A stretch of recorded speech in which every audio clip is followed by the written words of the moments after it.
Peace. Welcome to the culture here on the Black Star Network. I'm your host, Farajii Muhammad. Thank you so much for tuning in and being a part of the conversation. Folks, we got a lot to talk about. First and foremost, let's talk about the big story out of Washington, or rather out of the GOP. Surprise! Senator Tim Scott makes his exit from the presidential campaign, suspending his candidacy. We'll share with you what he had to say about this no warning announcement. We'll have that. Also, the Democratic primaries will officially start in the state of South Carolina, the same state back in 2020 that gave Joe Biden and Kamala Harris the boost they needed to get to the White House. I'm asking a question now that the primary schedule has changed. Will it make a difference to bring out black voters? We'll have that conversation. Also, later on, we got your Reclaiming Your Wellness with Dr. Bridget as she talks about Black women and ADHD and mothers who are envious of non parenting women. Yeah, it's a problem. Folks, stay with us. It's all happening on today's edition of The Culture here on the Black Star Network. Let's go.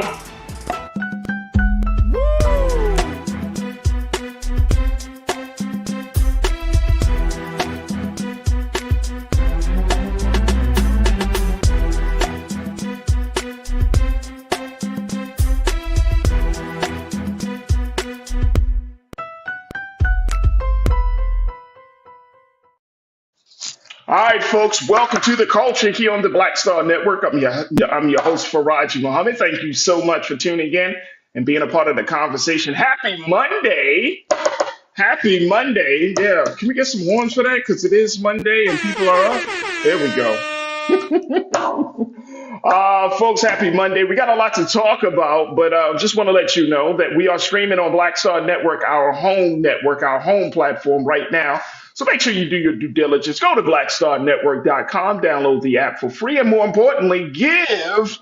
That's right. You can become a stakeholder in this digital movement we are embarked upon. So go to our website today at blackstarnetwork.com. We're also streaming on Amazon News and your Fire TV, Amazon Prime Video, as well as there it is, Prime Video right there, folks. You can find us on Prime Video app under Live TV, then go to News, or find us at Amazon.com under Prime Video, Live TVs, and News. And you can find us there. Also, we are on Freevee on now as under News, and we're also on Plex TV 24 hours a day, 7 days a week. All right, that's what's up right there. All right, let's jump into the conversation as y'all are checking in to the online into the chat for our online culture crew conversation. Big shout out to the crew. I see y'all, Tiana. There we go. Come on, yeah. Let's give him some horns. Give him some horns. That's right. Pastor Damon Blissett, thank you so much. I got to give a big shout out to Pastor Damon because he's the one that first brought this attention to me about Tim Scott exiting the presidential campaign. So, big brother Damon, thank you so much for keeping us up to date on what's going on. You know what I mean? I hadn't even had a chance to scan the news. My brothers to say, hey, Farajii, check this out. So I appreciate you, Brother Damon, for that. Thank you so much. And any of you crew members, y'all can always send me some latest news and information. Stuff that you think I may not know or may not know. Don't even wonder. Just send it. Say, Farajii, I think we should talk about this. And we'll definitely show our love and appreciation for that. Anastasia, I see you. Thank you so much for checking in. My brother Conscious Thought. I got my other brother, Real Brooklyn. What up, though? What up, Real Brooklyn? Jawan, Yvette, thank you so much for checking in. Pauline, good to see you once again. And I got Sky KC. Good afternoon to you, Sky. Vic Abram, good to connect with you once again.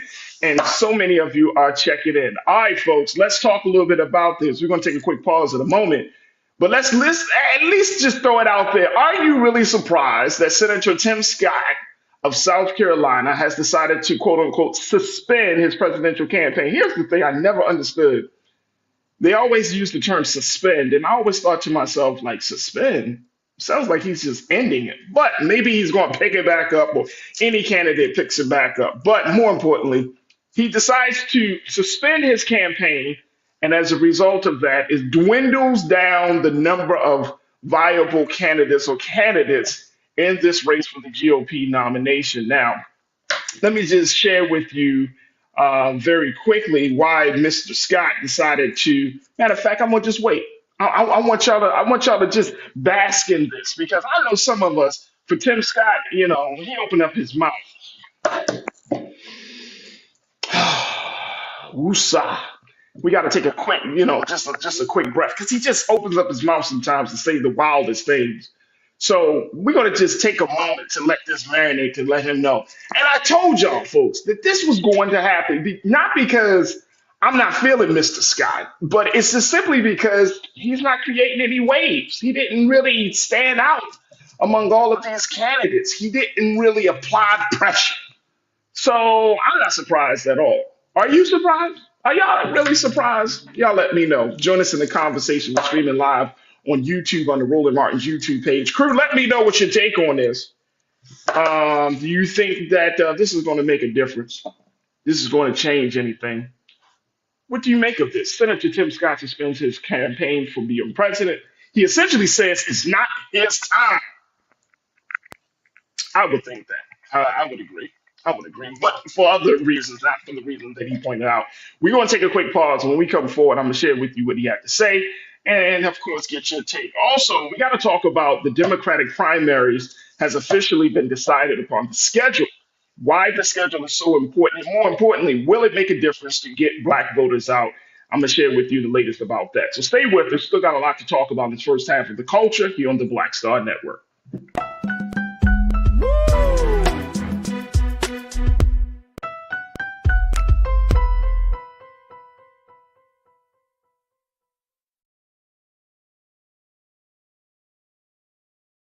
When you talk about blackness and what happens in black culture, we're about covering these things that matter to us, speaking to our issues and concerns. This is a genuine people-powered movement. There's a lot of stuff that we're not getting. You get it, and you spread the word. We wish to plead our own cause. Too long have others spoken for us. We cannot tell our own story if we can't pay for it. This is about covering us. Invest in black-owned media. Your dollars matter. We don't have to keep asking them to cover our stuff. So please support us in what we do, folks.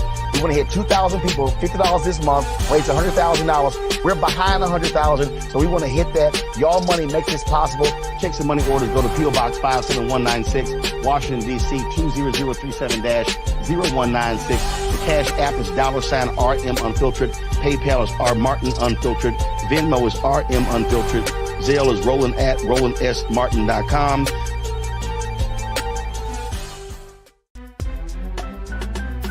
I'm Farajii Muhammad, live from LA. And this is The Culture. The Culture is a two-way conversation. You and me. We talk about the stories, politics, the good, the bad, and the downright ugly. So join our community every day at 3 p.m. Eastern and let your voice be heard. Hey, we're all in this together. So let's talk about it and see what kind of trouble we can get into. It's The Culture. Weekdays at 3, only on the Black Star Network. Folks, Black Star Network is here.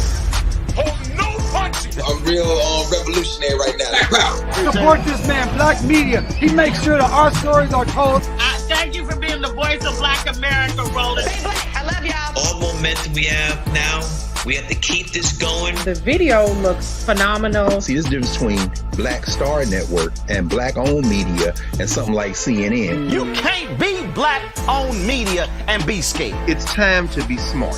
Bring your eyeballs home. You dig?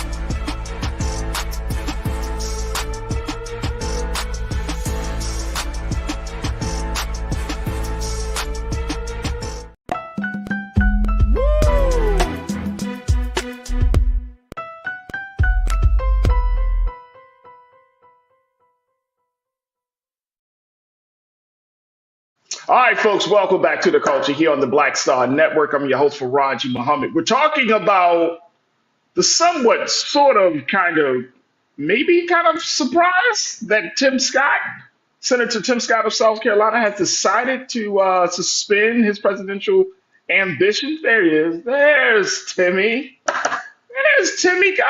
Why is he? The crazy part is, here's why it is a surprise. He went on. Let me see, what show did he go on? He went on Fox News. And the thing is, he went on Fox News just like a couple of hours before his appearance on Fox News. His team sent out a fundraising email, doing the campaign thing. Then he goes on Fox News, and then guess what? Boom, booyah. He drops the bombshell right there on TV with no warning, as some would say.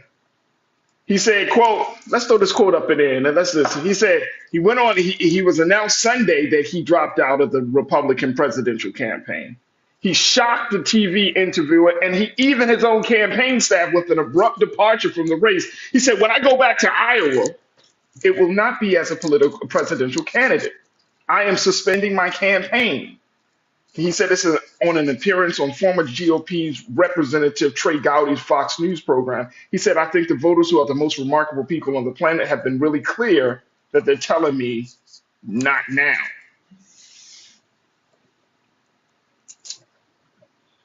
Man, how do you go over that? Can you imagine that your bosses tell you like, you know what? We're gonna close up shop. You got to get it from an interview. Wow. Well, I thought he had so much more decorum.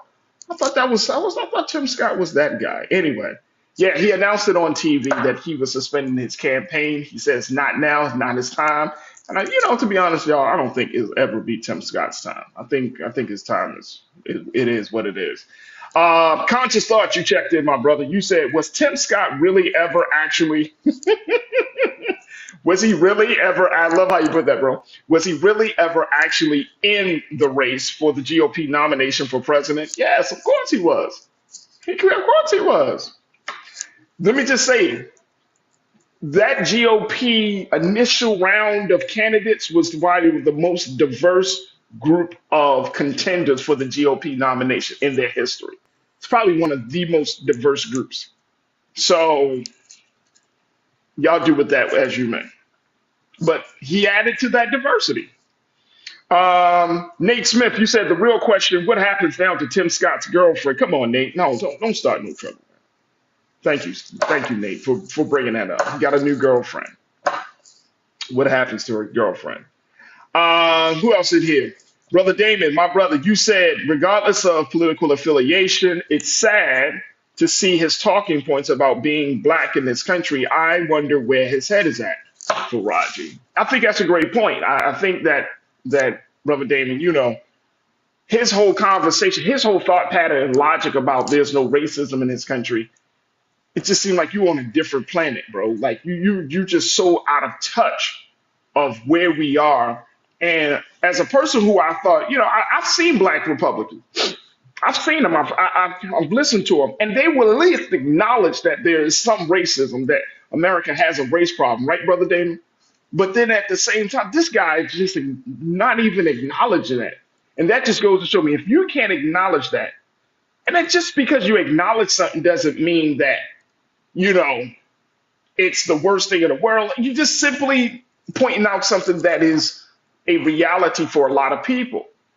And I think that's part of the problem with the GOP, and that's part of the problem with sometimes with the Democrats. You just don't want to simply acknowledge stuff, right?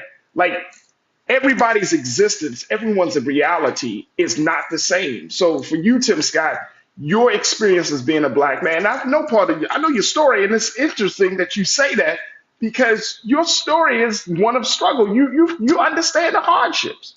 But then you've told yourself in your own thinking, and like you said, Brother Damon, in his own head, that this is not what it is. And that's a hell of a thing to be delusional as a political leader. Sky, KC, you said he reminded me of Herschel Walker's campaign somewhat. He wasn't that bad, though. Herschel Walker's campaign was next level.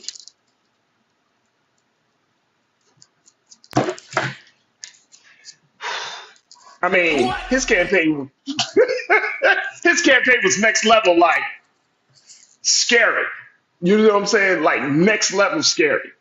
I wouldn't put Tim Scott, and now y'all could be, some of you may be mad at me on this one, crew, but I wouldn't put Tim Scott and Herschel Walker in the same group. I'm sorry, I just wouldn't. Herschel Walker's next level, y'all. That was like, whoa. And I remember when that was happening, and the fact that he got so close to possibly being elected, almost beating Raphael Warnock. That's still a lot of work. Many of us, so we talked about that when it happened. All right, Real Brooklyn, you said, nope, not surprised. Dude got that conservative swag, but got that ghetto credit. Finances up. Conservatives. Only Real Brooklyn. Conservative swag and ghetto credit. There it is. There it is. Thank you, Real Brooklyn, for bringing that to to the table. Pauline, my sister, you said this Tim Scott thinking by bringing out Light Bright, it was going to boost his candidacy. Are you talking about this man's girlfriend? I mean, he's dating a white woman. A lot of black men do. And guess what? It is what it is. It is what it is. But I don't know if that was a political play or if that's just, I don't know what that was, to be honest with you. I have no idea. I'm not going to assume anything, though. Not going to assume anything. Let's see. Who else is there? Everybody's talking about, y'all talking about that man's girlfriend, man. Come on, stop playing. Lana, you said the Hollywood actors just got off strike. Tim Scott, hashtag Tim Scott girlfriend. Come on, man. Sharon, you said permissible uses include charitable donations and donations to other candidates, while personal use is prohibited. Campaigns may refund money to donors or redistribute it with their permission. Absolutely. Cindy D, my sister Cindy, good to hear from you once again, Cindy. You said there's racism all around. Racism happened to him in the Senate as the only black senator there. He was stopped. He's still black, whether you acknowledge it or not. Absolutely. That's the thing. That's the thing about it. Like, your experience doesn't match the words to describe the reality. And that may be the problem. Like, if you are delusional about something that's that blatant, then why would we make you the president of the United States if you can't see literally right what's in front of you? That means that your policies, your moves, everything is going to be colored. It's going to be tainted. And it's not going to reflect the needs and the interests of the American people. There it is. Corinna, I didn't think you would stoop this low. Not even a full week after the fake ass girlfriend revealed he suspends FOH Tim. Man, wow. Y'all are vicious today. Anastasia, you said Herschel Walker has a mental illness problem. What's Tim Scott's problem? Damn. Y'all are vicious today. Let's get a couple of in before we take our next pause. Jawan Yvette, you said, let's hope we don't find out that he paid her to play his girlfriend on TV. What? I don't know, Tim. What is going on? I'm just saying. Tiana, you said, I'm not surprised at all. He just seemed fake. I thought you was going to add something like his girlfriend, because everybody else was taking shots, Tiana. Everybody else. Lana, you said, she looks very unnatural. Okay, look, guys. Y'all think, you know what? I'm done talking about this. Look, we're going to take a quick pause because, all right, bye, Mr. Scott. Bye, Tim. All right, look, we're going to move on. We're going to deal with the rest of these folks on the GOP side later. All right, look, we got to take another quick pause. When we come forward, let's talk about the new Democratic primary schedule that has been announced and how it may shape up to, as the White House sees it, as an opportunity to engage black voters. My question is to you, crew, will it make a difference? Stay with us. We want to have that conversation up next here at the Culture of the Black Star Network. Y'all are crazy.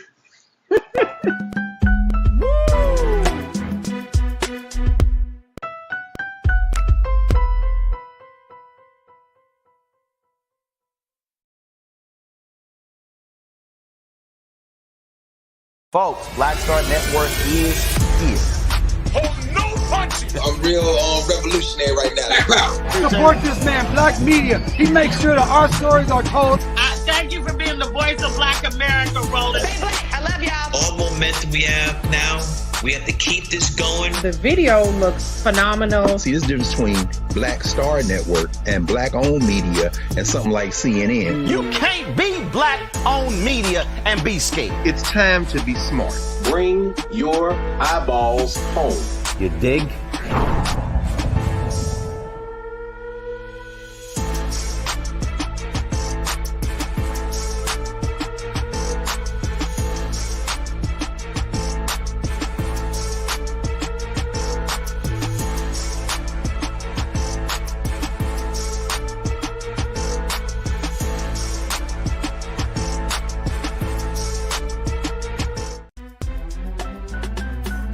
Farajii Muhammad, live from LA. And this is The Culture. The Culture is a two-way conversation. You and me. We talk about the stories, politics, the good, the bad, and the downright ugly. So join our community every day at 3 p.m. Eastern and let your voice be heard. Hey, we're all in this together. So let's talk about it and see what kind of trouble we can get into. It's The Culture. Weekdays at 3, only on the Black Star Network. When you talk about blackness and what happens in black culture, we're about covering these things that matter to us, speaking to our issues and concerns. This is a genuine people-powered movement. There's a lot of stuff that we're not getting. You get it, and you spread the word. We wish to plead our own cause to long have others spoken for us. We cannot tell our own story if we can't pay for it. This is about covering us. Invest in black-owned media. Your dollars matter. We don't have to keep asking them to cover our stuff. So please support us in what we do, folks. We want to hit 2,000 people, $50 this month, raise $100,000. We're behind $100,000, so we want to hit that. Y'all money makes this possible. Check some money orders. Go to P.O. Box 57196, Washington, D.C. 20037-0196. The Cash App is $RM Unfiltered. PayPal is R Martin Unfiltered. Venmo is RM Unfiltered. Zelle is Roland at RolandSMartin.com.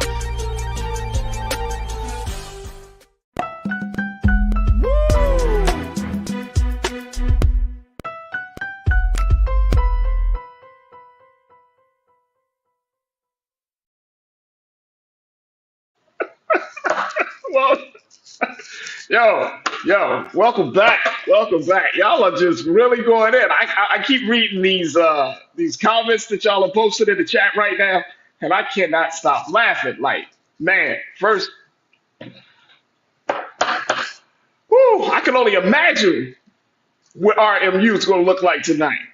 Boy, this is the precursor for that. My God. I can only imagine, folks. Man, look, man.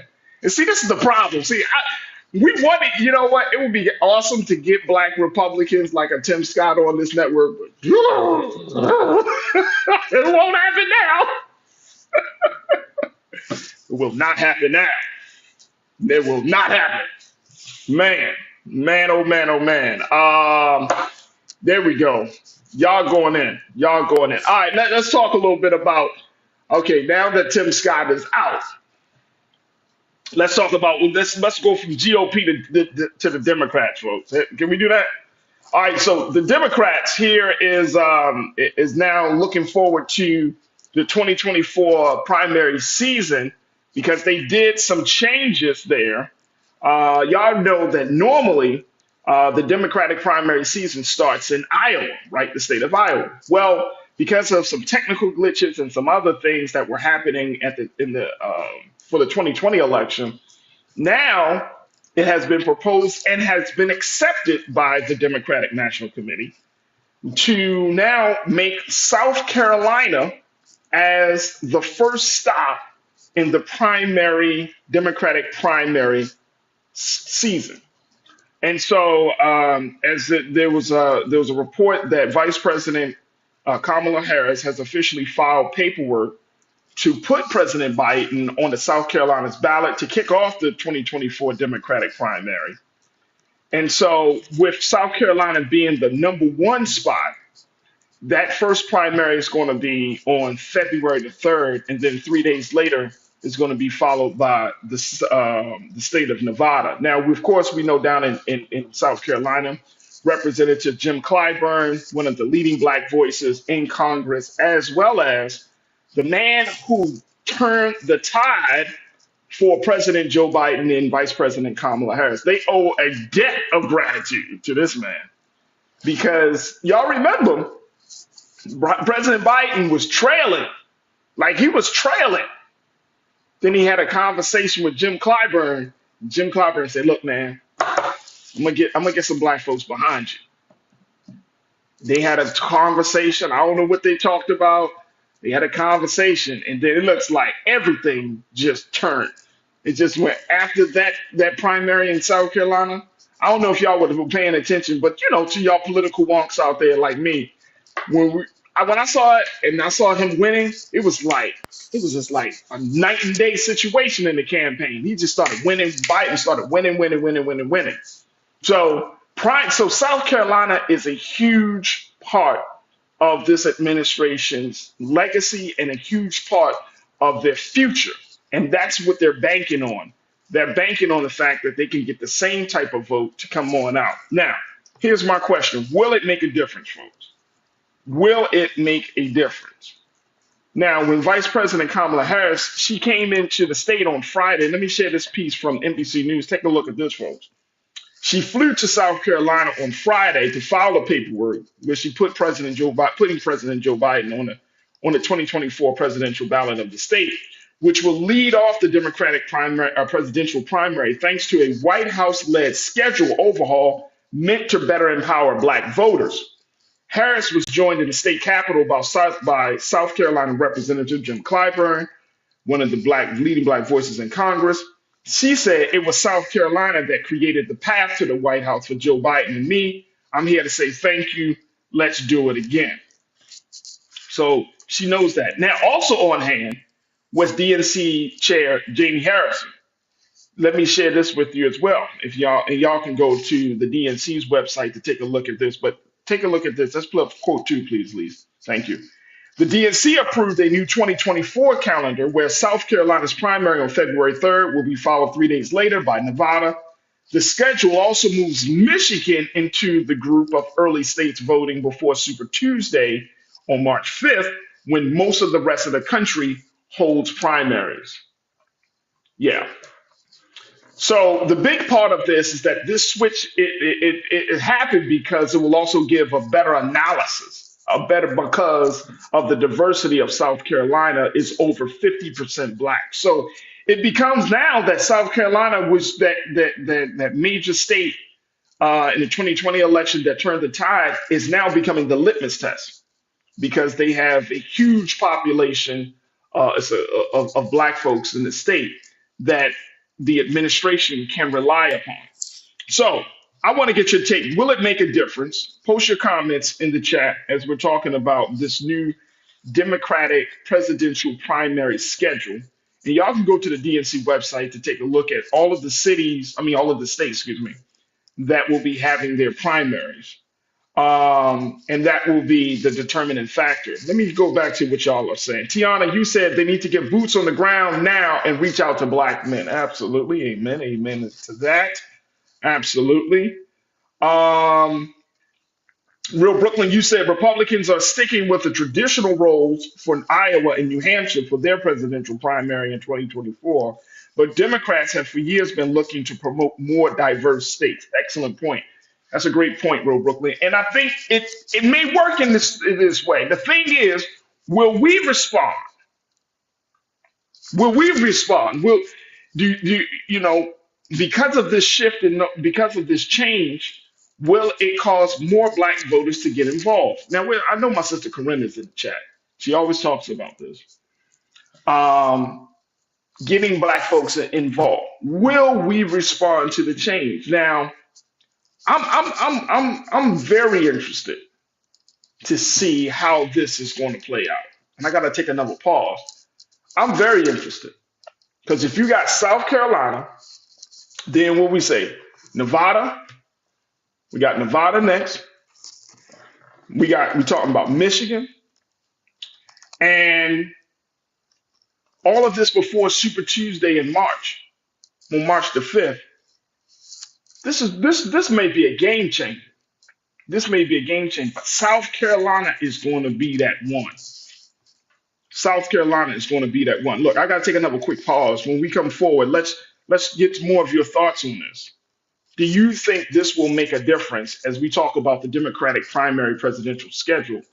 Do you think this is going to make a difference? Do you think more Black voters are going to come out, get engaged, get involved, now that this primary is kicking off with a very heavy Black state? Share your thoughts, post your comments, and let's continue the conversation on the other side. Stay with me. It's The Culture here on the Black Star Network.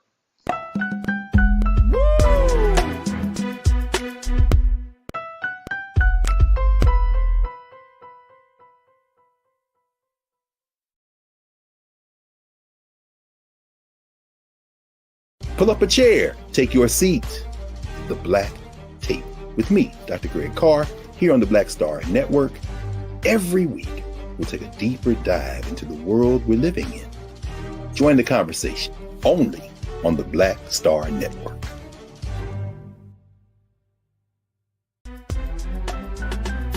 I'm Farajii Muhammad, live from LA. And this is The Culture. The Culture is a two-way conversation. You and me. We talk about the stories, politics, the good, the bad, and the downright ugly. So join our community every day at 3 p.m. Eastern and let your voice be heard. Hey, we're all in this together. So let's talk about it and see what kind of trouble we can get into. It's The Culture. Weekdays at 3, only on the Black Star Network.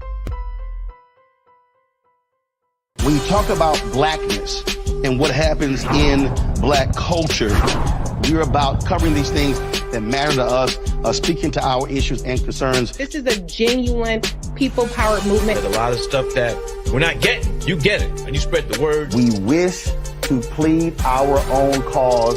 Too long have others spoken for us. We cannot tell our own story if we can't pay for it. This is about covering us. Invest in black-owned media. Your dollars matter. We don't have to keep asking them to cover our stuff. So please support us in what we do, folks. We want to hit 2,000 people, $50 this month, raise $100,000. We're behind 100,000, so we want to hit that. Y'all money makes this possible. Check some money orders. Go to P.O. Box 57196, Washington, D.C. 20037-0196. The Cash App is $RM Unfiltered. PayPal is R Martin Unfiltered. Venmo is RM Unfiltered.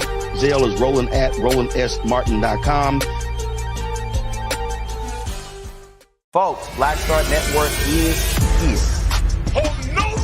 I'm real revolutionary right now. Support this man, Black Media. He makes sure that our stories are told. Thank you for being the voice of Black America, Roland. Stay black. I love y'all. All momentum we have now, we have to keep this going. The video looks phenomenal. See, this difference between Black Star Network and black-owned media and something like CNN. You can't be black-owned media and be scared. It's time to be smart. Bring your eyeballs home. You dig?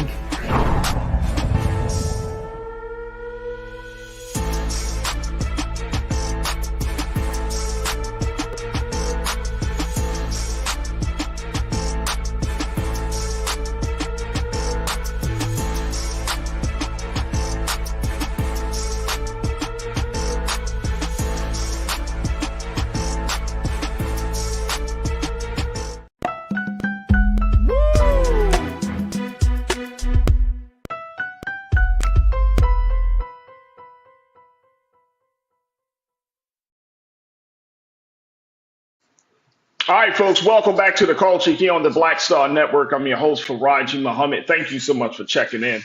Let's talk. We've been talking about this new presidential primary schedule that the Democrats have now announced, saying that they're going to use South Carolina as the kickoff state for the Democratic primary season. Now, this is a change because normally it's the state of Iowa. You even had the state of New Hampshire in some cases. And, one of our great crew members, Real Brooklyn, mentioned that the GOP is going to be moving forward on that traditional path, whereas now the Democrats are looking to engage more diverse states early on in the primary season, especially before getting a couple of wins in before Super Tuesday of March the 5th, which I understand the rationale and the logic behind it. Now, the other part of this is that research has now shown that South Carolina Democrats also are moderate on certain issues of economics and social issues, which really complements where the Biden-Harris administration is with their stance on things. It makes it very harder for extreme and far left candidates to win primaries in those states. So you're trying to rack up those wins early. Especially when you're looking at a president that lost in Iowa, he lost in New Hampshire, and Nevada, but he won in South Carolina. So it's like and I don't want to use this term, but it's like a little bit of the gerrymandering thing. Like you have to try to figure out a way to build your power up in the beginning, so that way when you come into like Super Tuesday, where majority or large percentage of states will be having their primaries, you got some momentum coming into that spot. Instead of waiting and hoping on Super Tuesday to bring you the momentum, you're bringing in that momentum. So it makes sense that the Democrats decided, hey, let's just switch up the schedule a little bit and let's play to our strengths instead of playing to tradition. Let me get those words out. Let me go back to what y'all have to say of this as we talk about this. Tiana, you said no, it doesn't make a difference, because I'm asking the question, will it make a difference? Especially when you're talking about engaging black voters. And Tiana, you said no, some of us don't give a damn about a primary. Well, we should, but you're absolutely right. I think because again, Tiana, you know this like I know this, and the rest of y'all know this.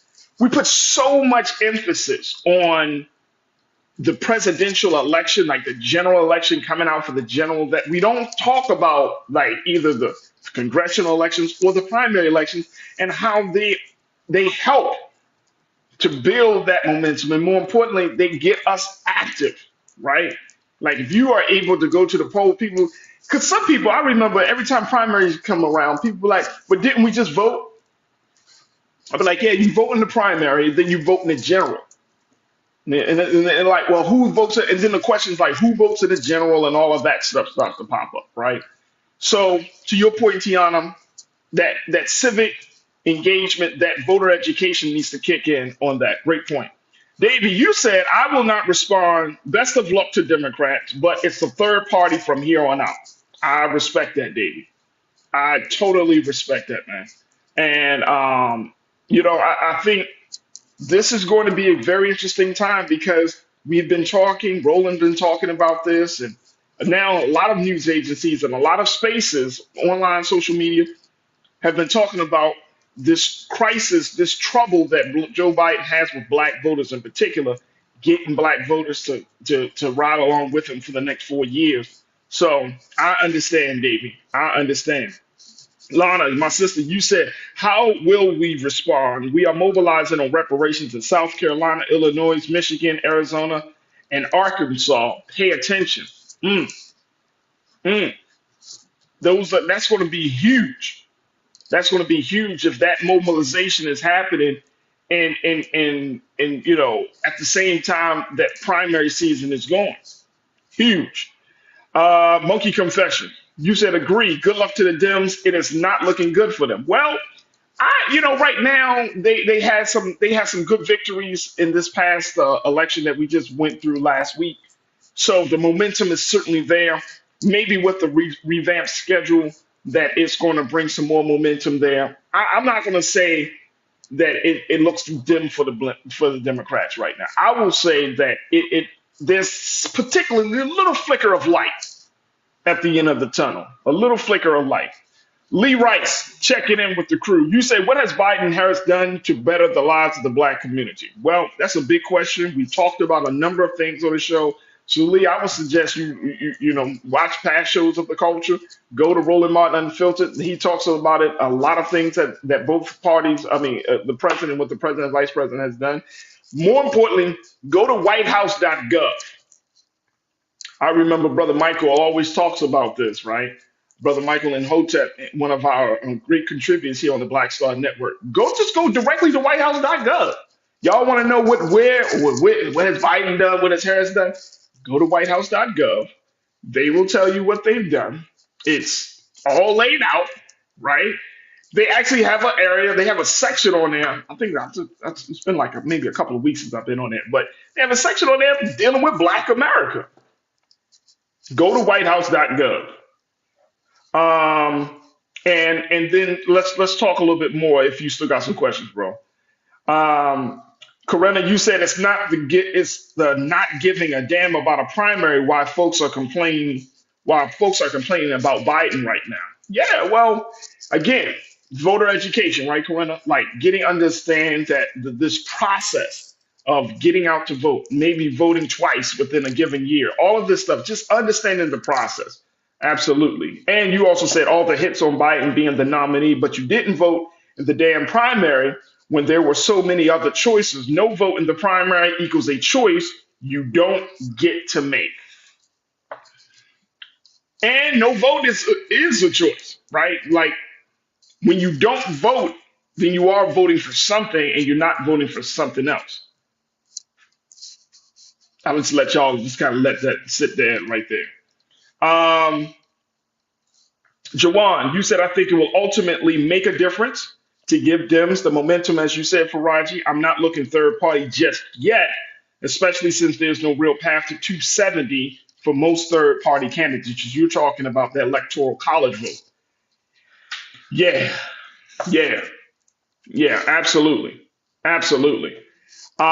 It's interesting, but here's the thing, and I got to take another quick pause. The thing is, when do you have a third party candidate? Or when do you have that real in-depth conversation about the value, the importance, the significance of a third party, right? Like, there's never, I think from every point on out here, from this election, we can say from 2020, we can even go back to when President Barack Obama was elected, right? Every single election is crucial.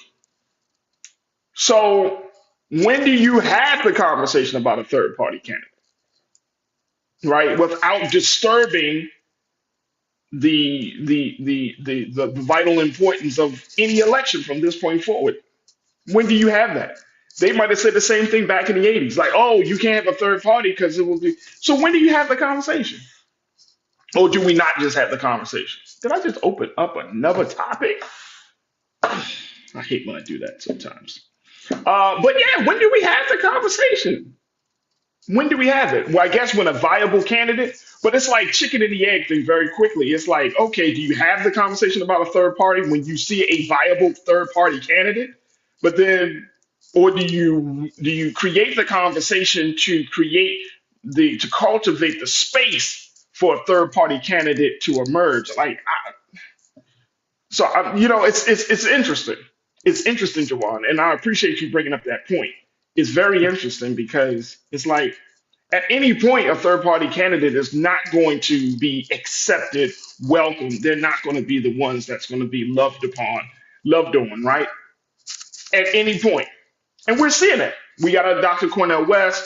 We've had Joe Stein before. We've had other individuals that have been outside of the two major political parties, but every single time there's always been, it's not the right time. This is not the right place. This is not the right candidate. When do you have that conversation? If you're serious about supporting a third party option or a third party candidate, if we're serious, I don't know. That's a different conversation that we don't have time for today, but just throwing it out there. When do you have it if you don't have it? Because every election is critical. Every election is crucial. Every election is. So when do you have that conversation? We will have to wait and see, I guess, right? But look, we're going to take another quick pause, and I truly appreciate you. Big shout out to Sherlock Maxwell, who just added something to the pot for the Bring the Phone fan club. He just checked in and gave something for the fan club level 1. Sherlock Maxwell, thank you so much, brother, for joining us and to be a part of the culture crew, and more importantly, adding something to the pot for Black Star Network. This is the type of conversation. I'm not saying it's easy. I'm not saying that it's going to be fun, but we will have to see. But I think that this path that the Democrats have taken, they're trying to create a path of victory and not a path of great resistance. Because guess what, folks? We got too much work to do.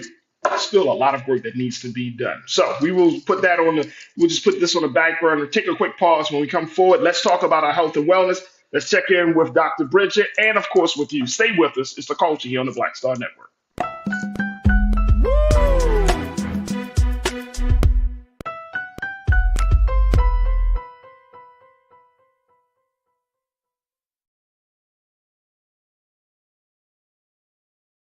When you talk about blackness and what happens in black culture, we're about covering these things that matter to us, speaking to our issues and concerns. This is a genuine people-powered movement. A lot of stuff that we're not getting, you get it, and you spread the word. We wish to plead our own cause. Too long have others spoken for us. We cannot tell our own story if we can't pay for it. This is about covering us. Invest in black-owned media. Your dollars matter. We don't have to keep asking them to cover our stuff. So please support us in what we do, folks. We want to hit 2,000 people, $50 this month, raise $100,000. We're behind 100,000, so we want to hit that. Y'all money makes this possible. Check some money orders. Go to P.O. Box 57196, Washington, D.C. 20037-0196. The Cash App is $RM Unfiltered. PayPal is R Martin Unfiltered. Venmo is RM Unfiltered. Zelle is Roland at RolandSMartin.com.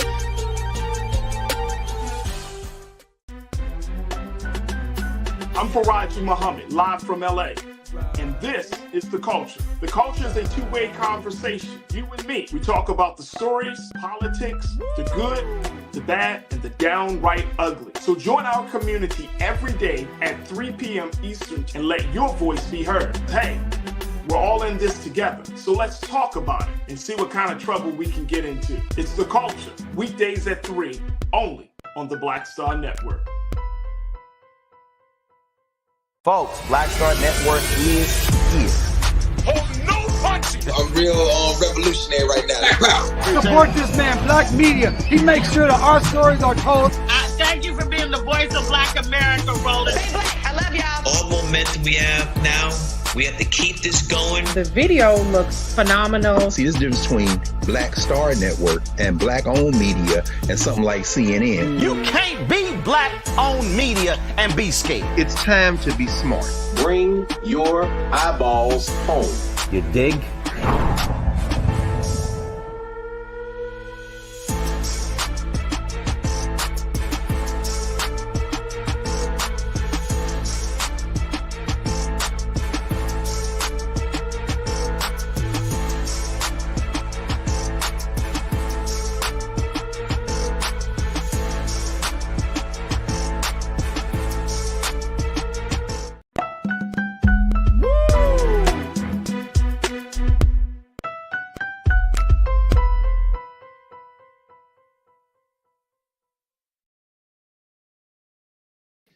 All right, y'all. Welcome back to The Culture here on the Black Star Network. I'm your host, Farajii Muhammad. Thank you so much for tuning in and being a part of the conversation. First half of the show, we talked a little bit about the departure of Senator Tim Scott from the presidential campaign. He suspended his campaign, folks, indefinitely, and basically said it's not his time. And guess what? We already knew that. We already knew that. So talked a little bit about that. Also, the Democrats have officially announced their new primary schedule, which will kick off in South Carolina, a predominantly black state. And I didn't even mention one of the great crew members talked about the state of Georgia possibly being another state that could have been a consideration. But Georgia is a swing state. So Georgia may not be the state you want to put your bets on if you're trying to get a victory early on in the state versus South Carolina, when you got a man like Representative Jim Clyburn down there kind of making the ground soft for you. That's a different place. So we had that conversation and so much more. Make sure y'all check us out in the first half of the show. All right, now let's check in with our resident doctor. She's a family physician. She's the author of Courage in Cannabis, both Volume 1 and Volume 2. And she is an activist and entrepreneur crisscrossing the country in various spaces, from talking about cannabis, the benefits of cannabis, to talking about making sure that we stay healthy in our wellness. Dr. Bridget, for this week's Reclaim Your Wellness with Dr. Bridget.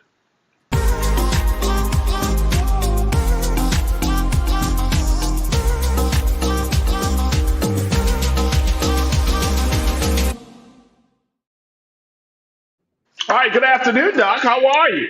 Great. How are you, Farajii? Are we wearing the same color? Maybe. That's crazy. Yeah. That is unusual, though, isn't it? That is very unusual. Yeah, I agree. That's a little crazy. It's very concerning. We've been doing this too long. We've been doing this a little bit too long, right? A little bit too long. We start tuning in. Like, you're wearing blue, I'm wearing blue too.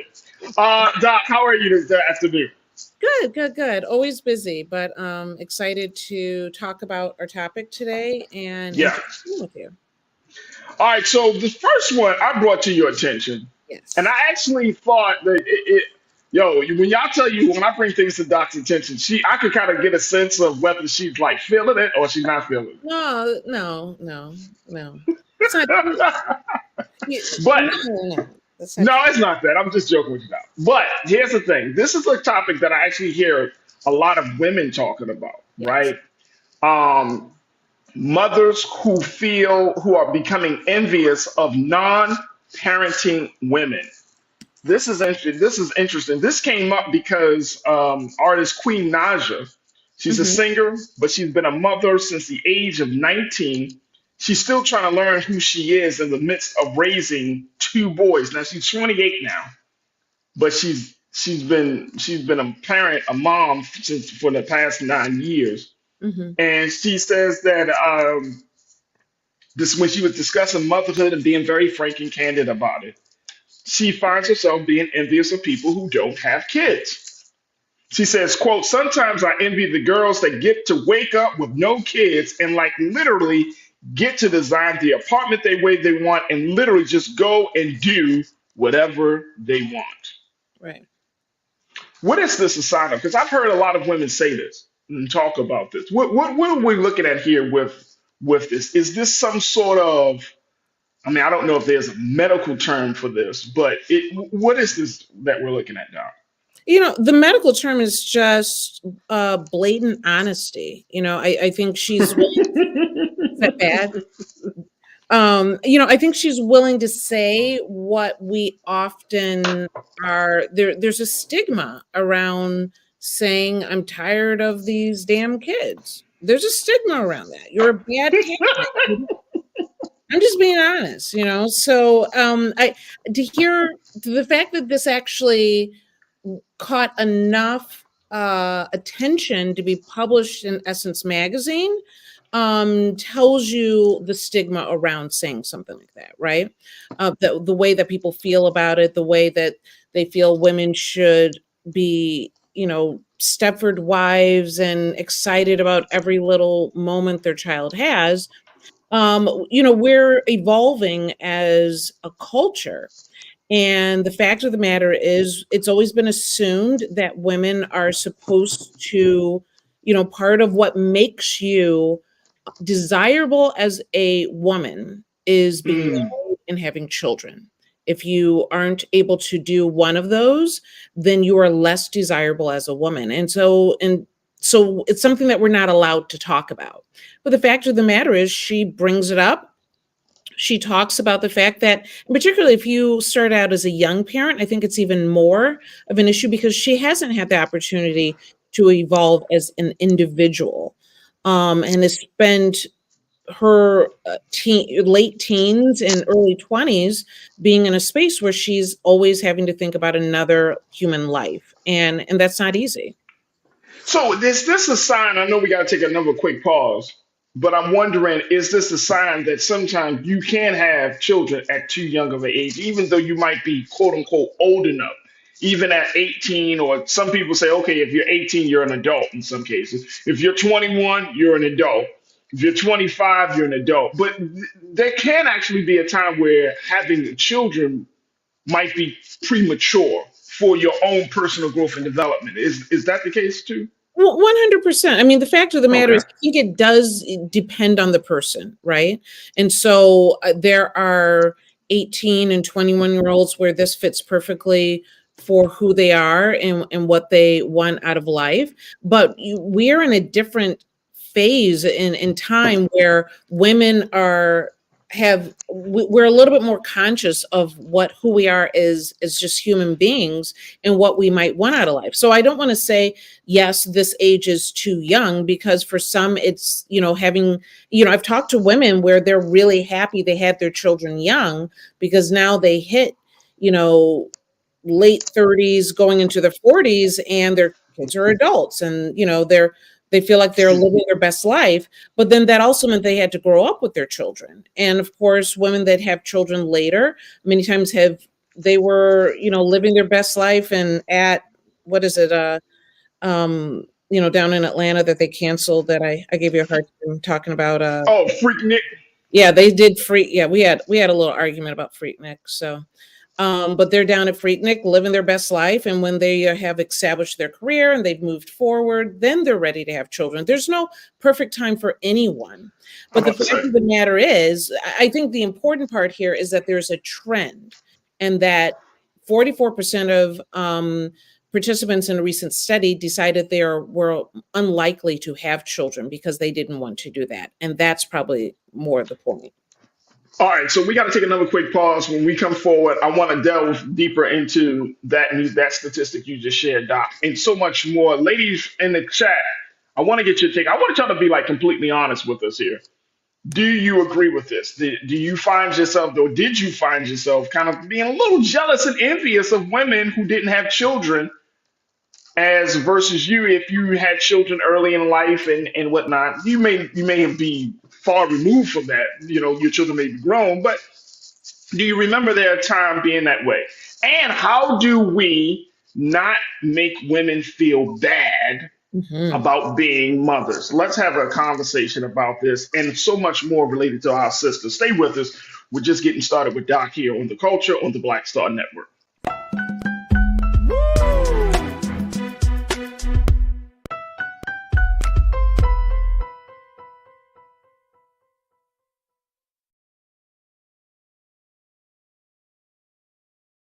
Folks, Black Star Network is here. I'm real revolutionary right now. Support this man, Black Media. He makes sure that our stories are told. Thank you for being the voice of Black America, Roland. Stay black. I love y'all. All momentum we have now. We have to keep this going. The video looks phenomenal. See, this difference between Black Star Network and black-owned media and something like CNN. You can't be black-owned media and be scared. It's time to be smart. Bring your eyeballs home. You dig?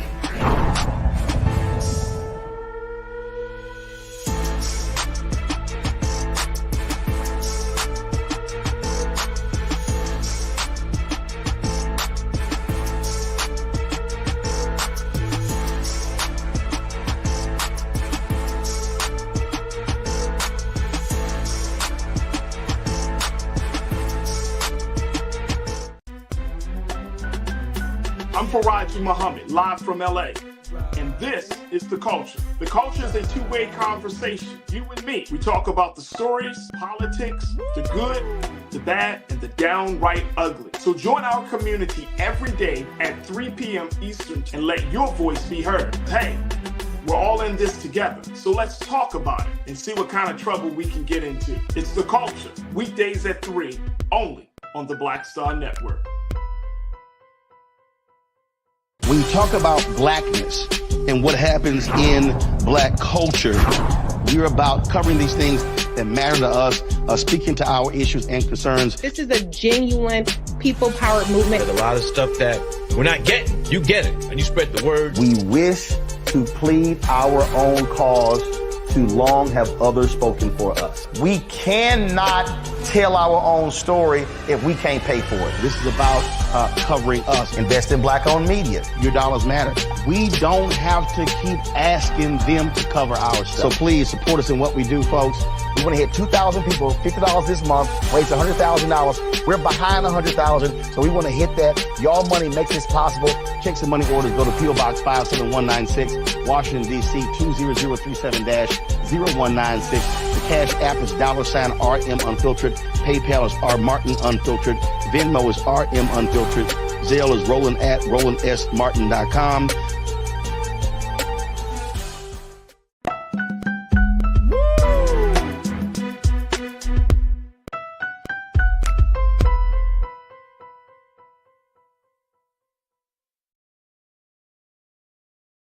All right, folks, welcome back to The Culture here on the Black Star Network. I'm your host, Farajii Muhammad, checking in with our resident physician, Dr. Bridget, MD, who is a family physician. She's also an author, an activist, an entrepreneur. And today we're talking about how there are some women who are mothers who are revealing that they are jealous or they may feel a certain type of way about women who aren't mothers.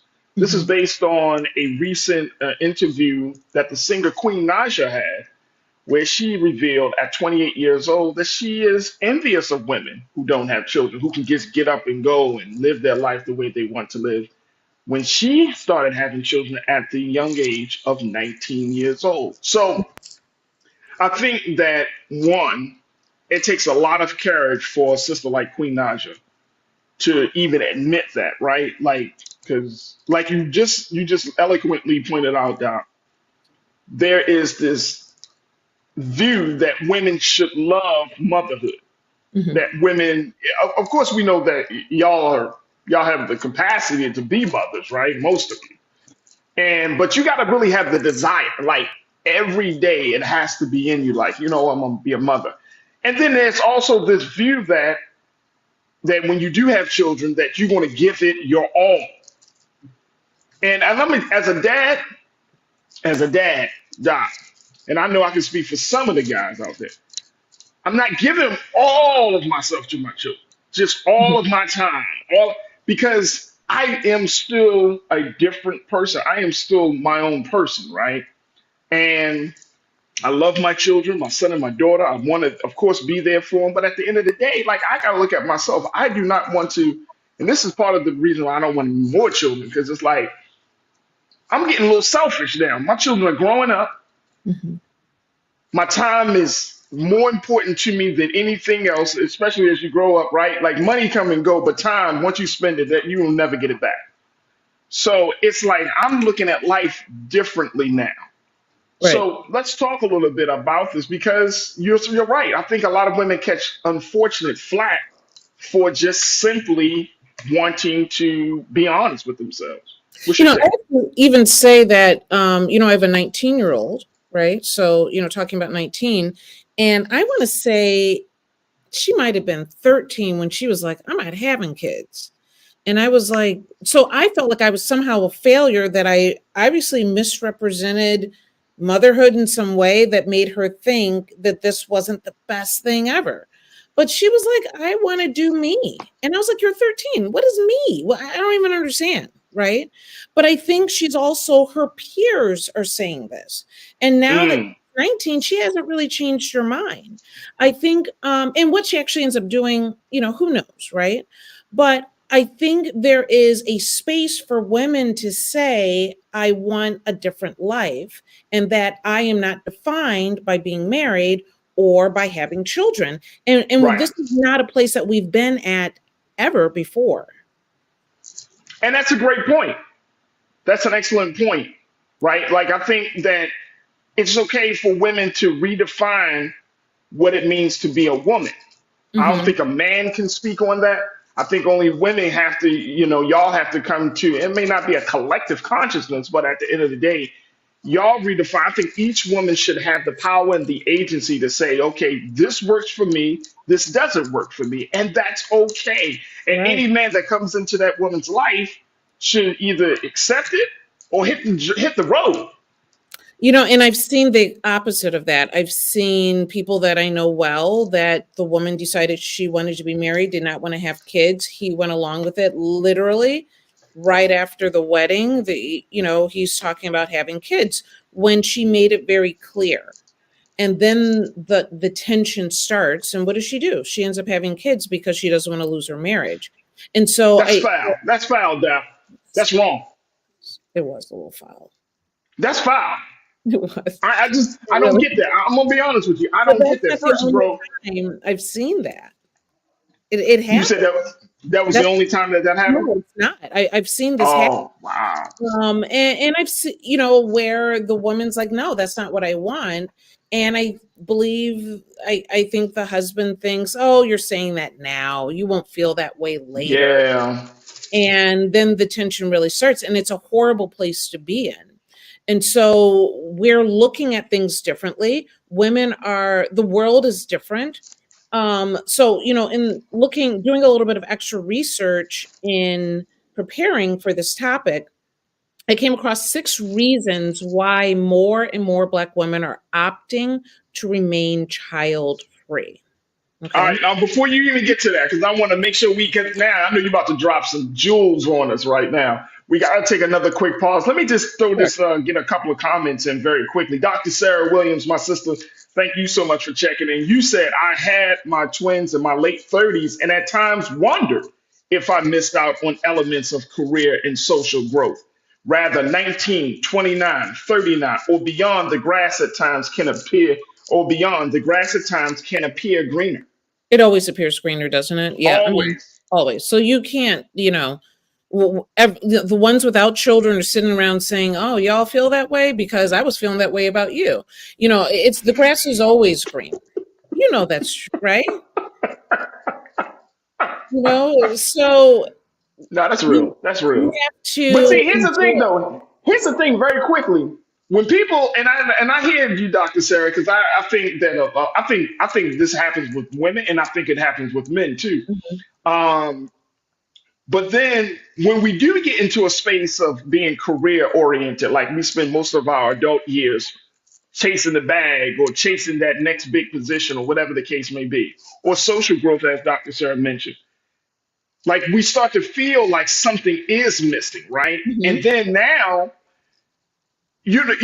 planning for children is not like, oh, I want children today and then next year it's going to happen. There's a whole lot of other stuff that has to happen in between that time of, Mhm. making sure you're good emotionally, making sure you find a mate that is suitable to have a child with.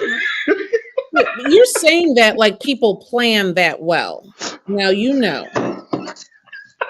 I'm not gonna have you sit up on here lying. Okay, That's what I'm saying. That's what I'm saying. That's what I'm saying. It's a whole process. It's a whole process. And again, not just for women, but also for men. It's the Yes. same thing. It's a whole process. And that could take a long time in and of itself to find a suitable mate. Yeah, your career's jumping.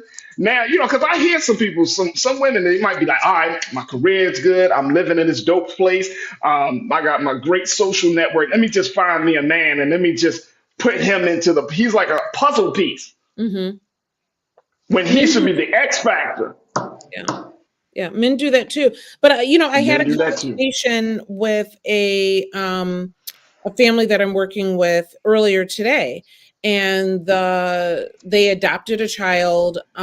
She never had her own. The husband had been married previously and had multiple children, and what have you.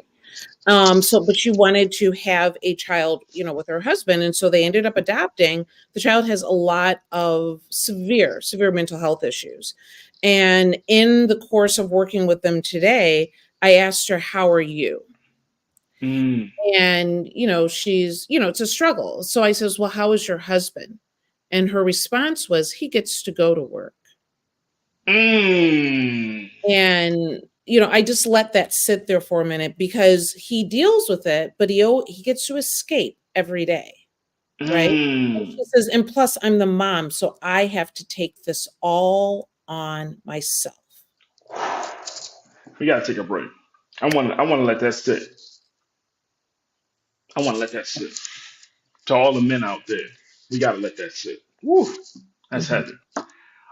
Folks, we gotta take a quick pause. When we come forward, more conversation about this topic with Dr. Bridget, and of course with you. Post your comments in the chat as we're streaming live on Roland Martin's YouTube page, and of course, stay with us. It's the culture here on the Black Star Network.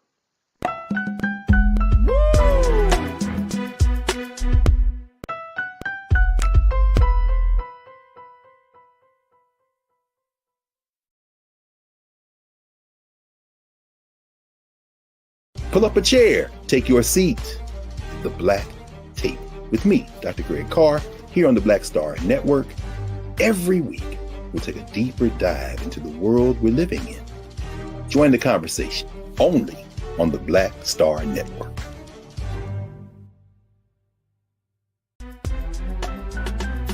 I'm Farajii Muhammad, live from LA.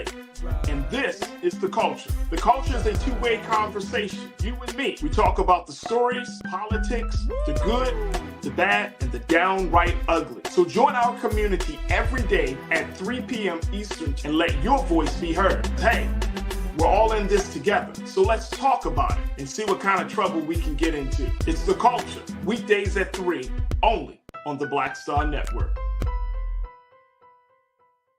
When you talk about blackness and what happens in black culture, we're about covering these things that matter to us, speaking to our issues and concerns. This is a genuine people-powered movement. There's a lot of stuff that we're not getting. You get it, and you spread the word. We wish to plead our own cause to long have others spoken for us. We cannot tell our own story if we can't pay for it. This is about covering us. Invest in black-owned media. Your dollars matter. We don't have to keep asking them to cover our stuff. So please support us in what we do, folks. We want to hit 2,000 people, $50 this month, raise $100,000. We're behind 100,000, so we want to hit that. Y'all money makes this possible. Check some money orders. Go to P.O. Box 57196, Washington, D.C. 20037-0196. The Cash App is $RM Unfiltered. PayPal is R Martin Unfiltered. Venmo is RM Unfiltered. Zelle is Roland at RolandSMartin.com. Folks, Black Star Network is here. Oh, no punching! I'm real revolutionary right now. Support this man, Black Media. He makes sure that our stories are told. Thank you for being the voice of Black America, Roland. Hey, Black, I love y'all. All momentum we have now, we have to keep this going. The video looks phenomenal. See, this difference between Black Star Network and black-owned media and something like CNN. You can't be black-owned media and be scared. It's time to be smart. Bring your eyeballs home. You dig?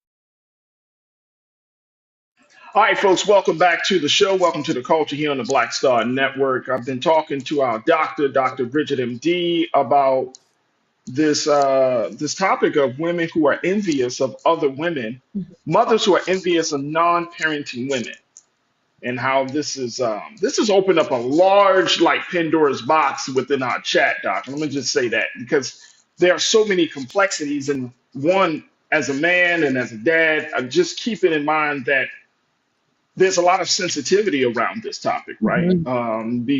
Whether it's the choice, whether it's the physical ability of a woman who may want children, but maybe her body won't allow her to have children.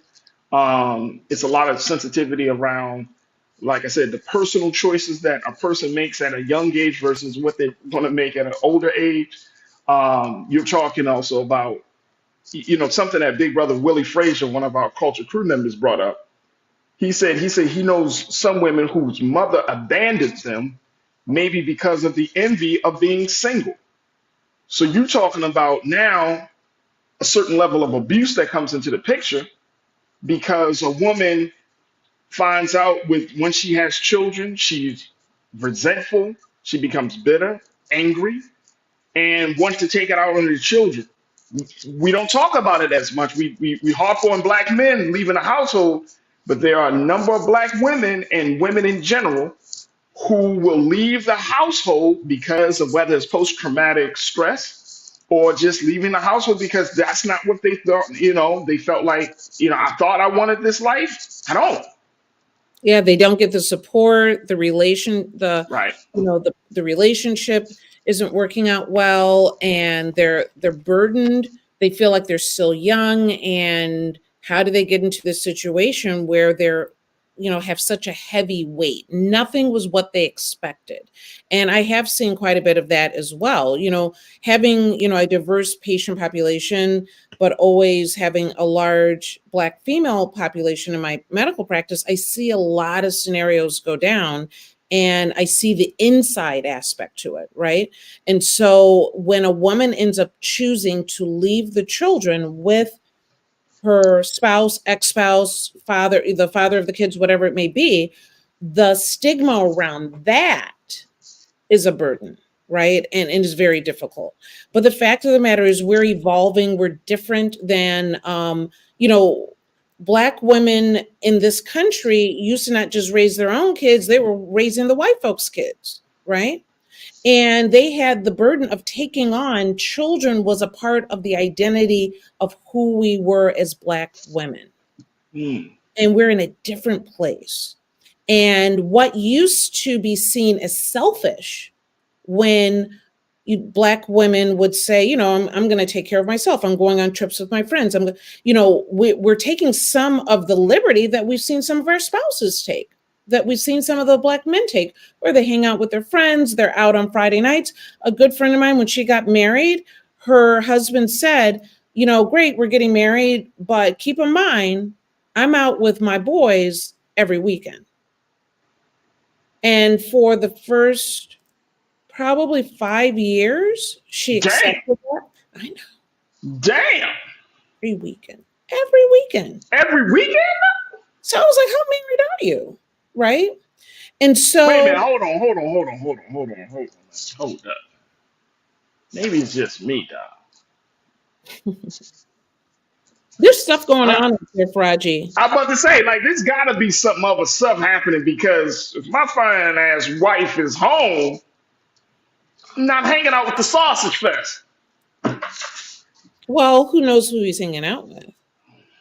And that's another reason why women. I'm just saying, like, you know what I'm saying? I'd rather be cuddled up on a sofa watching movies and stuff instead of always hanging out with my homeboys in some bar, some lounge. Like, I get it. Yeah, socialization is good and it's necessary for men, but you got to balance that out every weekend now for years. For years. So I get it.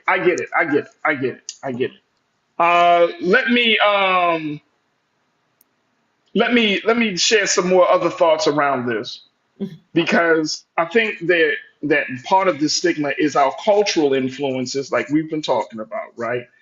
And this whole thing is, and I'm gonna just keep saying this, Doc. This whole thing comes down to the one person. That's y'all. That's the woman. That's the woman, right? And I think that for so long we have been afraid of women speaking their truth, saying what they're going through. Like, as men, we are afraid to hear what a woman has to say. Just in some cases, women are afraid to hear what men have to say, to show their vulnerabilities and our sensitivities, right? So for this conversation, I think it's important that we listen. And I'm saying we as men, we as the culture, we as Black America, we got to listen to women, what y'all got to say about this. Now, because it doesn't do us any good.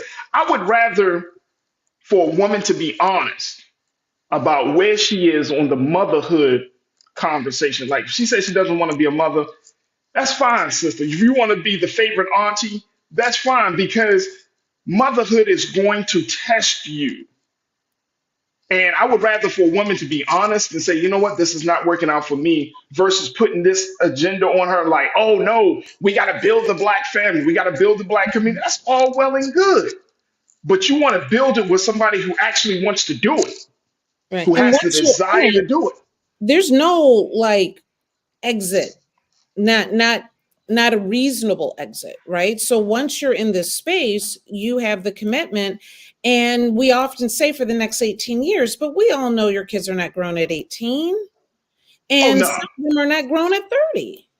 And so it is a life commitment. And I think when you're seeing, we also have a generation of, it is harder to make it on your own than it's ever been, right? And so you have kids that have gone off to college, gone off for careers, and guess what? They're coming back home and they're living back right up in your house again. And you're like, I thought I was done with you, right? Like, I wanted to be me. And now, why are you in my house? Right. And we're not allowed to say that. We're supposed to say, oh, come home. I love having them home. No, I actually had an intervention with a woman who was still at home, maybe 32 years old. She had her child living at home with her mother and her new husband. and they didn't get along, of course, right? The mom and the daughter were having issues. And I said, do you understand that she did not plan on having her living grandchild. She did not plan on still having to take care of your issues. She got remarried. She wants to get a regular job. She's still young, because she had children young. So she was in her early 50s and said, I'm ready to do my thing now, and I can't. Yeah. And sometimes we don't get that opportunity. And the fear of never having the opportunity to be yourself is slowing down women from saying, do I even want to go there in the first place? Now, what are those 6 things that you wanted to share with us as we have this? So, number one reason why Black women are choosing to be child-free is kids are expensive. Let me tell you something. I got a 4-year-old. She eats, man. She eats, man.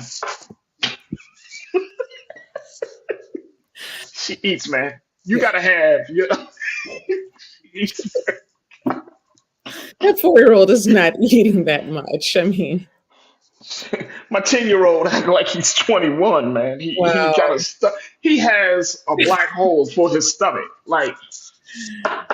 They're growing. They're expensive. They're growing. You gotta feed. Look. Let me tell you, I'm serious. You gotta feed these little human beings. And they won't let up. They won't let up. They're basically saying that when you factor in the cost to raise a child in a 2-parent middle income household was about $300,000. Damn. To raise one child. And when you factor in saving a minimum of $22,000 for college, the number could skyrocket even higher. I feel like, we might be turning people off by having this conversation. No, you know what? No, I don't. You know what? I don't look. This is this is the culture, man. This is what it is. It is what it is. I don't want to sugarcoat nothing for black folks and no more. This is what it is. It's not easy because I think part of the issue, and I know you see this in your patients, doc. People got this fuzzy fairy tale kind of view of life, right? No, this is real talk.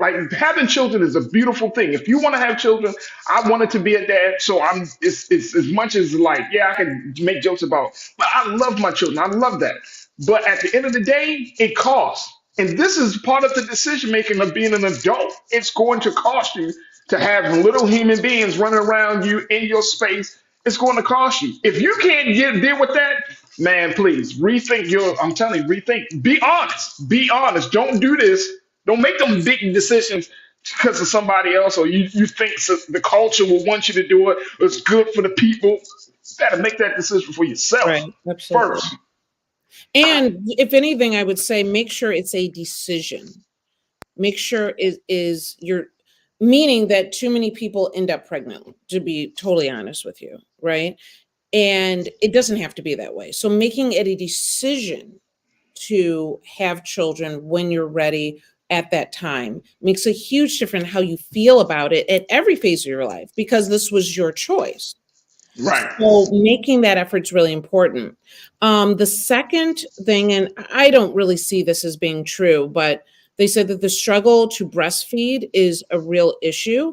And that's what's turning off women but you don't know if it's an issue for you until you get there. So I don't really know if that is something that would turn people away, because of course every mom believes it's going to be easy for them.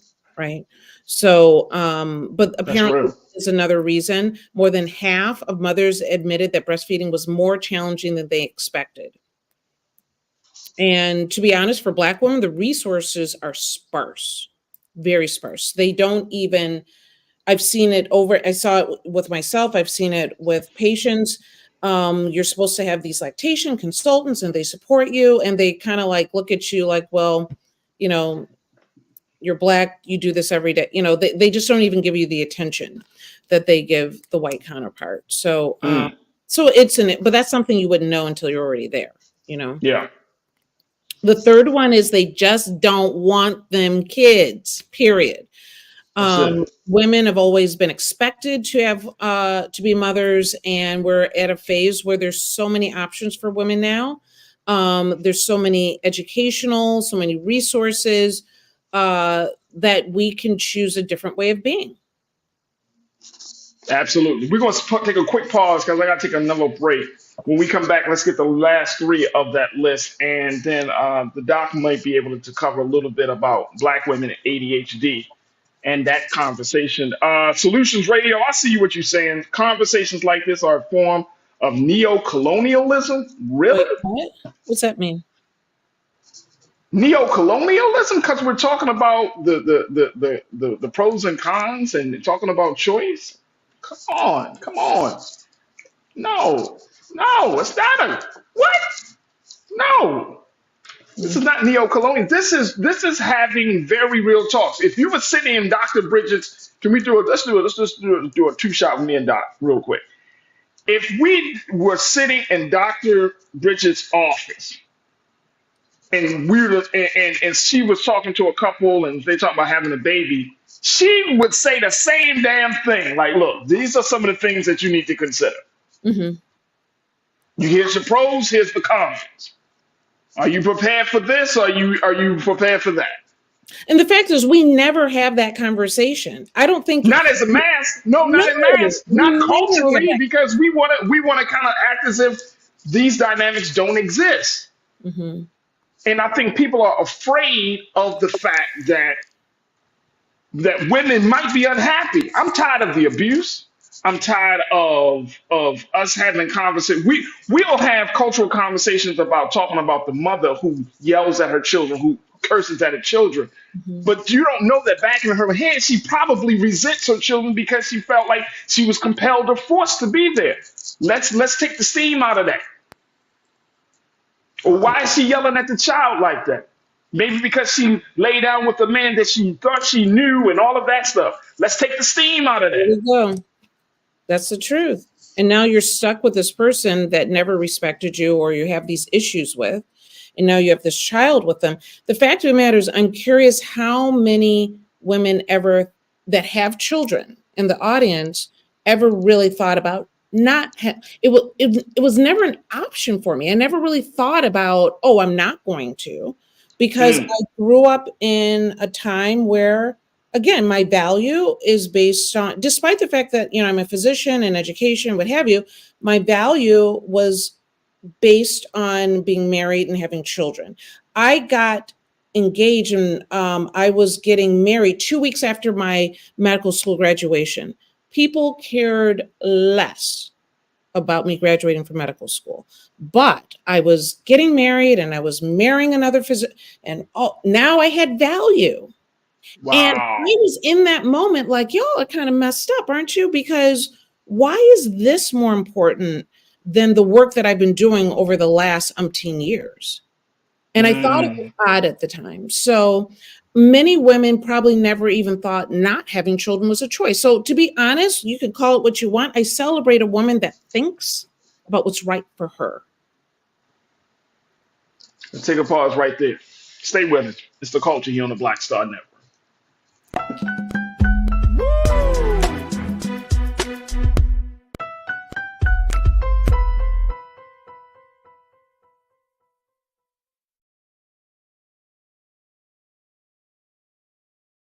Black Star Network is here.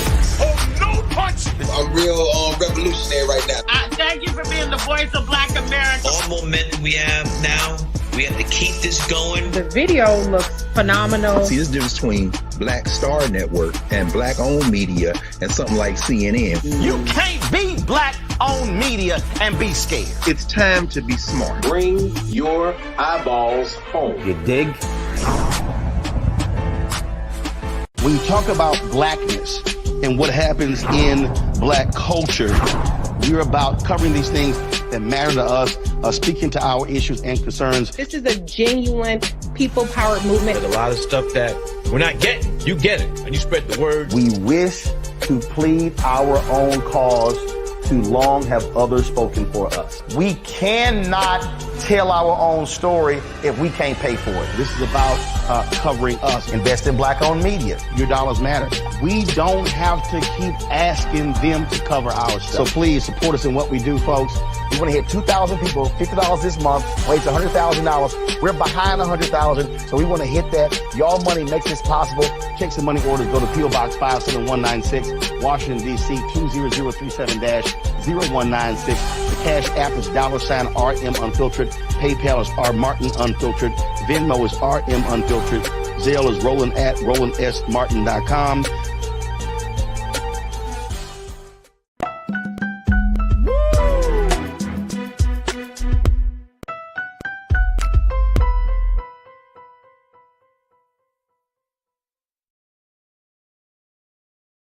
All right, folks, welcome back to the show. We got our sister, Dr. Bridget, MD.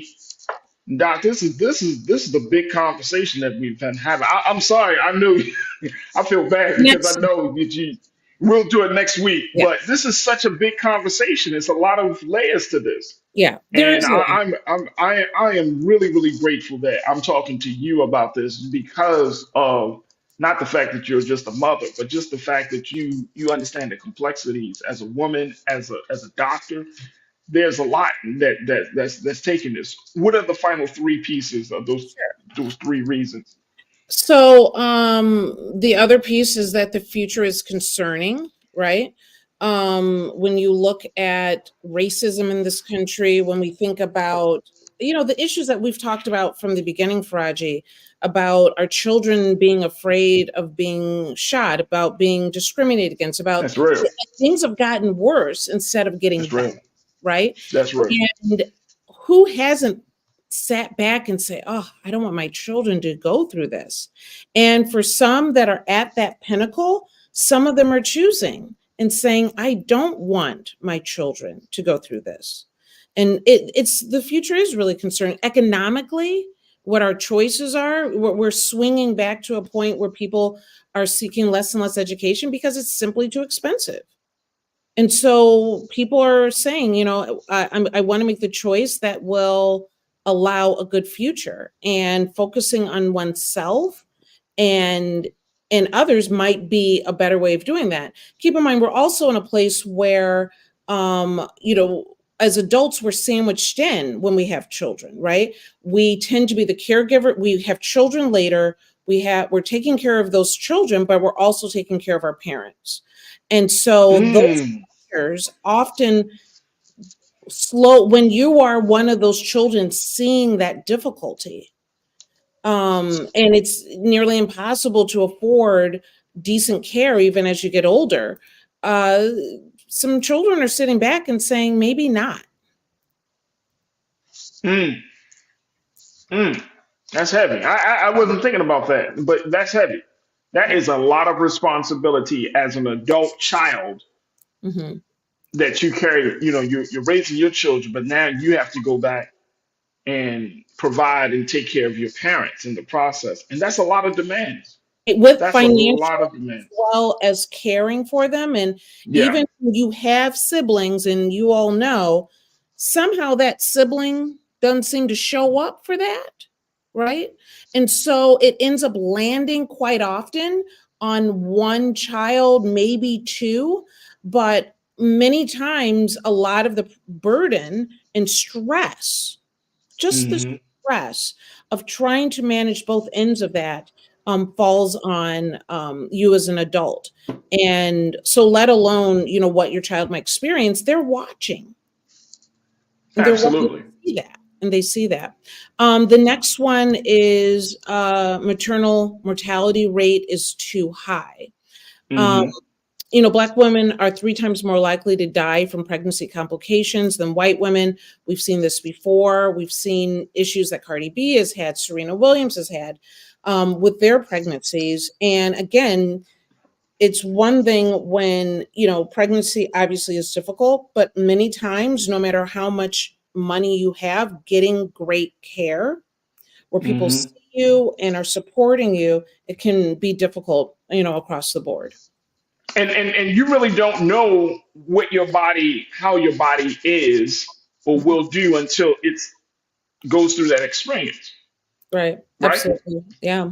And then, the sixth one here, and I'm going to add one in here, right? Okay. The sixth one here is dating is harder. I don't even know if I need, well, you're talking about suitable partner. Even though men are happier with children, being a father, than men that don't have children, right? The fact of the matter is finding a healthy relationship that that you want to stay in, that you want to raise your children in, that is a great role model and a support for you as a woman. Sometimes the risk is too high, and they're choosing not to participate in that. And I will So say, does that have you seen, and just I know we got to take just another small quick pause, but have you seen more Black women doing in vitro, taking that route of, instead of that quote unquote traditional route of trying to find a mate and then kind of working it? Women, and I've actually heard some women say, look, I'm gonna just go to the lab and right. then do what it do. Well, what I will say, particularly being, around professional women that did put off having kids, I see that quite a bit. Whether it's adoption, whether it's going to the sperm bank, in vitro, whatever it may be, their friends, I see it quite a bit. But I would add that, and I think we've seen it a lot with celebrities. They don't want, I hate to make this sound horrible, but they don't want to ruin their bodies, to be direct. Dang. That, we have an idea of what beauty is in this culture, and your body changes significantly when you have children. And when it doesn't change significantly, your genes are either like you could sell them, or you probably had some surgery to make your body look like you didn't have children. And that's crazy. Because we That's don't crazy. value that. We don't value. No, I'm about to say that. You hitting the nail right on the head. We put so much, and I think to the cultural side of that, I've heard so many conversations about women snapping back from having children and kind of going to their pre-children body. And it's like, if it's such a beautiful experience to give birth, especially if you're a woman who wants to give birth and everything else is clicking, then your body is part of that experience. Like, don't it feels like you kind of mad at your body for going through the experience of having children, and you're so quick to get back to this culturally acceptable place with your own body. But you're like, yes, I have a beautiful child, but you know what? My breasts are done. My stomach is tight again. My butt is looking this way. Yep. And it's like, but that's not the real process. Right. And it's imagine a world where the body of a woman that has had children is as desirable or more desirable than really this teen looking body that you had, so many years ago, right? Yeah, and absolutely. it's not valued. So Absolutely. that's what I see more than anything, women that don't want to ruin their bodies. Wow. Sharon Brooks, you said, Farajii, the youth really need that message. Absolutely. Because that's the message that young girls are taking on, that their bodies are more important than than having, a child. Their bodies is more important than having a family. Their body is more important than anything else. Like how they are presented and seen. And you have daughters, you understand that dynamic. And I have a daughter too. So it's like I'm mentally getting myself prepared for that part of her growth and development. But right. It's very, and I think that for us as men, and I think for us as the culture, we can change that. And we act as if we don't have no power in that. I know we got like 30 seconds left, Doc. How can we change some of the cultural messages to become more accepting of a woman's voice, a woman's? Well, I think where we are now is women are, we are more able to make independent thoughts that work for us more than ever. And when you're looking at the fact that 44% never plan to have children at all, it's going to have a shift in our culture. And so we're going to see the outcome of that in the next 10 years or 15 years, what that looks like. And so I encourage women to make the decisions that work for them, and to not feel that their worth has anything to do with marriage and has nothing to do with having children. You came into this world with worth, and that it is not dependent on something outside or external to you. There it is right there. Man, oh man. I cannot thank Dr. Bridget enough, y'all. Make sure y'all follow her on all social media platforms. Would there be an after chat today? Yeah, I guess we have to. So now we got to, right? No, we'll continue it. I usually copy the questions. So anything that we didn't address, I usually go over those. And then we're actually doing healthy relationships only afterwards, where I work with family attorney Jamie Joy Campbell. And we're talking about having a healthy relationship despite social media. Woo! Woo! Woo! Good luck. Good luck. Dr. Bridget MD, y'all can check her out every Monday here on The Culture for her segment, Reclaim Your Wellness. We always appreciate her for joining us for the conversation. More importantly, she has been sharing so much insight and so much great information to help us to reclaim our wellness and health and wellness. So, Doc, thank you so much for being on the show, having this conversation, and as always, being so good for the culture. Absolutely. Thank you, Farajii. You're welcome. All right, folks, that's going to do it for us. I thank each and every one of you. Big shout out to the crew.